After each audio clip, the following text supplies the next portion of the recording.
WBSSC SLST document verification শুরু হয়েছে এবং এই ভেরিফিকেশন শুরু হওয়ার পর থেকেই আমরা একের পর এক তথ্য পাচ্ছিলাম যে ভুয়ো তথ্য দিচ্ছে চাকরি প্রার্থীরা।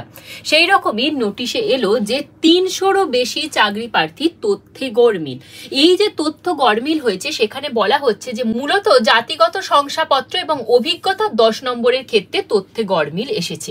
এছাড়াই কেউ আবার শিক্ষাগত যোগ্যতার নম্বরও ইচ্ছে মতো বাড়িয়েছে। এই যে ডকুমেন্ট ভেরিফিকেশন সেটা কিন্তু চলবে, তোমরা সকলেই জানো, 4 ডিসেম্বর পর্যন্ত। এখনো পর্যন্ত বাংলা, ইংরেজি, রাষ্ট্রবিজ্ঞান, ইতিহাস, কম্পিউটার সায়েন্সের নথি যাচাই হয়েছে এবং সেখানেই 300'র বেশি চাকরি প্রার্থীর দেওয়া তথ্যে কিন্তু গরমিল ধরা পড়েছে।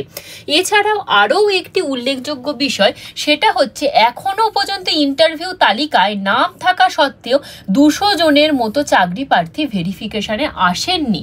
সুতরাং বোঝাই যাচ্ছে এই যে 300 জন চাকরি প্রার্থীর তথ্যে গরমিল প্লাস 200 জন চাকরি প্রার্থী যে উপস্থিতি হলেন না ডকুমেন্ট ভেরিফিকেশনে, তার মানে এই সমস্ত চাকরি পদপ্রার্থীরা অবশ্যই তারা বাতিল হতে চলেছে এবং এই যে বাতিলের লিস্ট সেটা নাকি 2রা ডিসেম্বরের মধ্যে প্রকাশ করবে কমিশন। তো কি হয় অবশ্যই দেখা যাক এবং এই সমস্ত তথ্য বিচার করে আমরা বলতে পারি যে সেকেন্ড ভেরিফিকেশন লিস্ট অবশ্যই আসতে চলেছে।